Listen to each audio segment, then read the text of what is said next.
2. El sexo en el mundo moderno.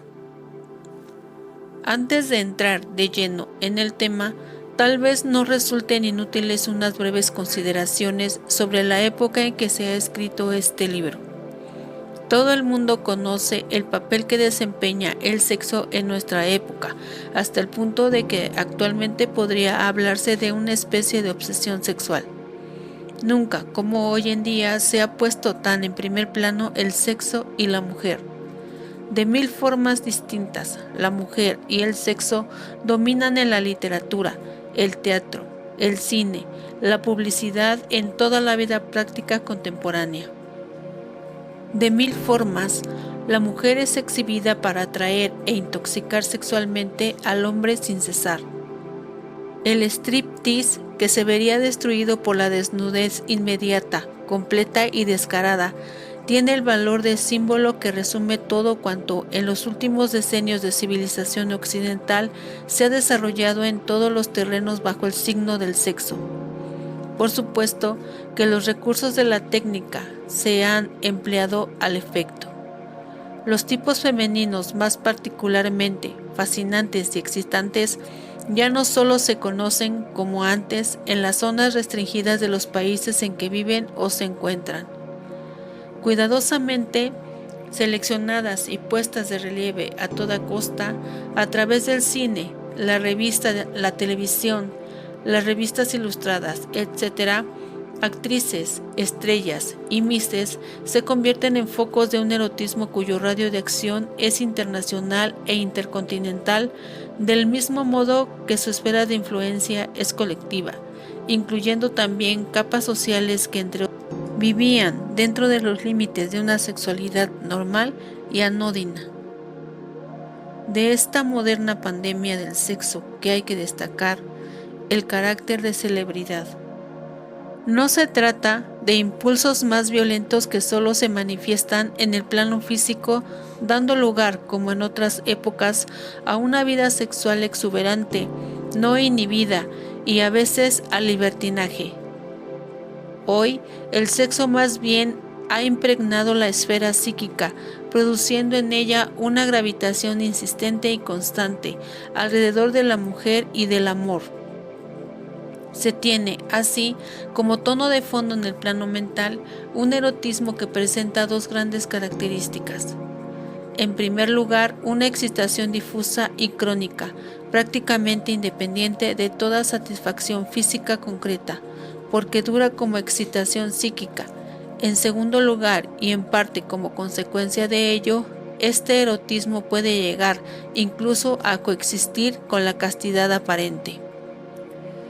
Por lo que se refiere al primero de estos dos puntos, es característico que se piense mucho más en el sexo hoy en día que en tiempos pasados, cuando la vida sexual era menos libre y podía esperarse, lógicamente, puesto que las costumbres limitaban con más fuerza una libre manifestación del amor físico. Esa intoxicación mental que en cambio es típica de nuestra época.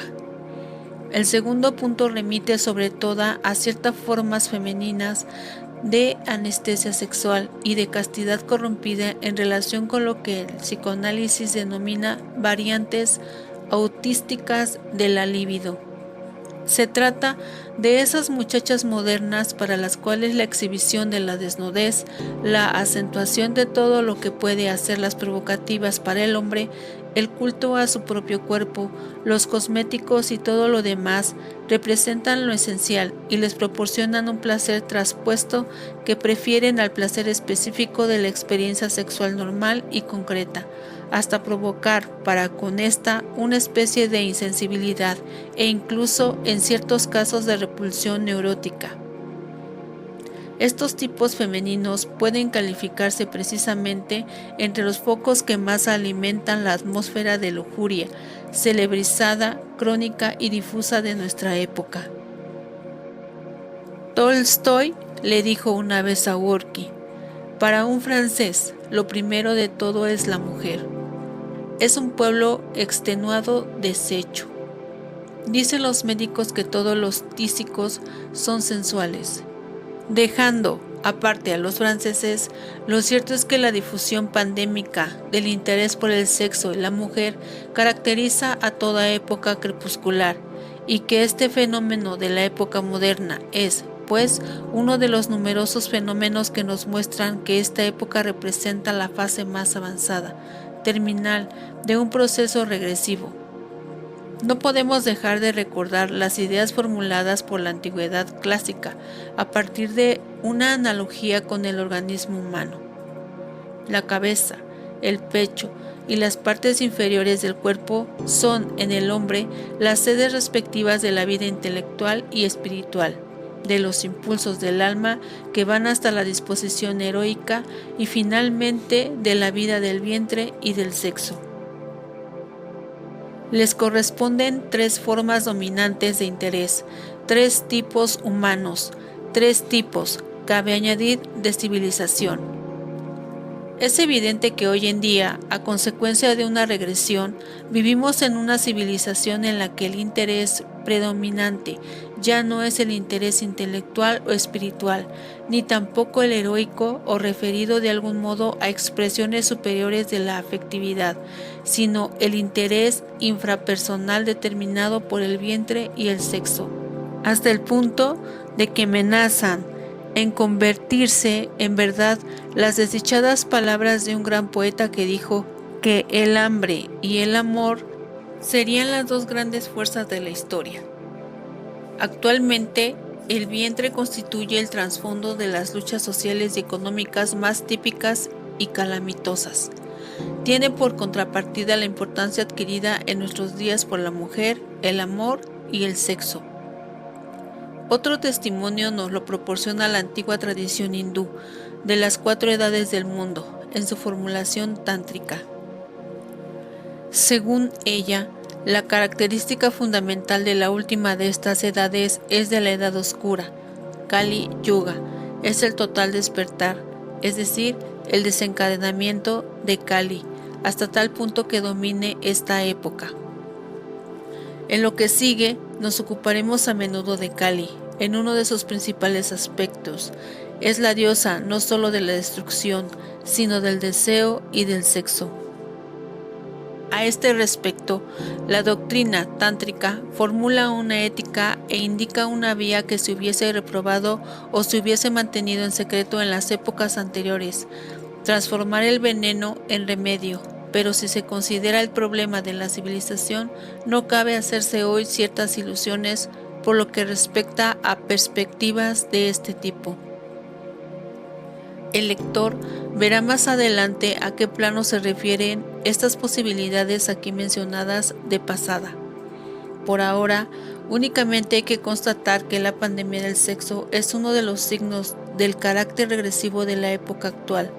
Pandemia cuya contrapartida natural es la ginecocracia, la predominancia tácita de todo cuanto directa o indirectamente está condicionado por el elemento femenino, cuyas recurrencias de todo tipo en el seno de la civilización hemos indicado en otros lugares. En este contexto particular, lo que aclararemos en cuanto a metafísica y a uso del sexo servirá únicamente para marcar una oposición, para fijar algunos puntos de vista, conociendo los cuales será directamente perceptible también en este ámbito la decadencia interior del hombre moderno. Capítulo 1. Eros y amor sexual. 3. El prejuicio evolucionista. Es evidente que el significado que hay que atribuir al sexo depende de la forma en que se conciba en general la naturaleza humana, o sea, de la antropología particular que se haya adoptado. El carácter de esta antropología no puede dejar de reflejarse en la idea misma que uno se hace del sexo. Así, el significado que puede tener la sexualidad en la óptica de una antropología que reconoce en el hombre la dignidad de un ser no exclusivamente natural, por ejemplo, será necesariamente opuesto al que le atribuyen una antropología que considera que el hombre es una de tantas especies animales y una época en la que ha parecido apropiado, como ha observado H. L. Philip, escribir selección natural con mayúscula como se hacía con el nombre de Dios. Durante el periodo más reciente, y todavía hoy en los tratados con pretensiones científicas, la perspectiva de la sexología se ha resentido y se sigue resintiendo de la herencia del materialismo del siglo XIX, cuyos presupuestos fueron el darwinismo y el biologismo, o sea, una imagen del hombre completamente deformada y mutilada. Así como, según estas teorías, el hombre deriva del animal por evolución natural. Así, la vida sexual y erótica del hombre fue presentada como prolongación de los instintos animales y explicada en su fondo último y positivo mediante las finalidades puramente biológicas de la especie.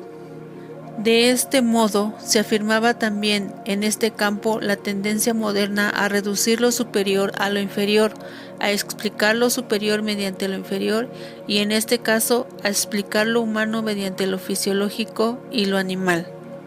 Para los paladares más delicados, intervino a continuación el psicoanálisis para tener en cuenta el elemento psicológico, pero confirmando la misma tendencia.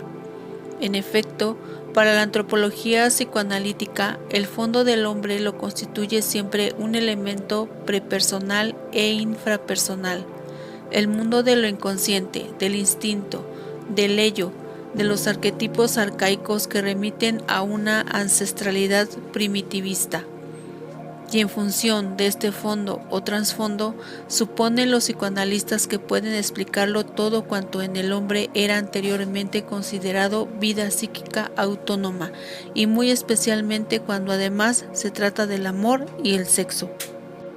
Los supuestos en los que nos apoyaremos aquí serán completamente distintos. Nuestro punto de partida no será la teoría moderna de la evolución, sino la doctrina tradicional de la evolución. Para ser más precisos, nos parece más exacto decir que el mono deriva del hombre por involución que afirmar que el hombre deriva del mono por evolución. Igual que para de Maistre, tampoco para nosotros los pueblos salvajes son pueblos primitivos en el sentido de pueblos originales, sino que suelen ser restos degenerados, crepusculares y nocturnos de razas parantiguas que han desaparecido por completo. Tendremos por cierto lo que además han presentido igualmente distintos científicos que se han alzado contra el dogma evolucionista. Kohlberg, Marconi, Dagny, Westenhofer, Adolf. En las especies animales, lo que hay que ver son las especializaciones degenerativas agotadas de posibilidades comprendidas en el ser humano primigenio, casi subproductos del verdadero proceso evolutivo que desde el principio están centrados en el hombre. De modo que la ontogénesis, la historia biológica del individuo, no repite en absoluto la filogénesis, la historia evolutiva que le supone a la especie, sino que recorre posibilidades eliminadas, deteniéndose en el esbozo y siguiendo adelante subordinando estas posibilidades al principio superior, específicamente humano, que en el desarrollo individual se va definiendo y realizando poco a poco. Las diferencias fundamentales del método y de orientación que derivan de estas premisas, pues, aparecen claramente incluso en relación con nuestro tema. No consideramos la sexualidad humana una prolongación de la sexualidad animal, sino que por el contrario, y diremos porque la sexualidad animal en sí misma, en los animales y también tal cual se presenta, llegando el caso en el hombre, la consideraremos la caída y la regresión de un impulso que no pertenece a la esfera biológica. Metafísicamente hablando, es así como se nos aparecen las cosas cuando hablemos del instinto de reproducción y de la vida de la especie. Ni el uno ni la otra son en modo alguno lo primero, son derivados.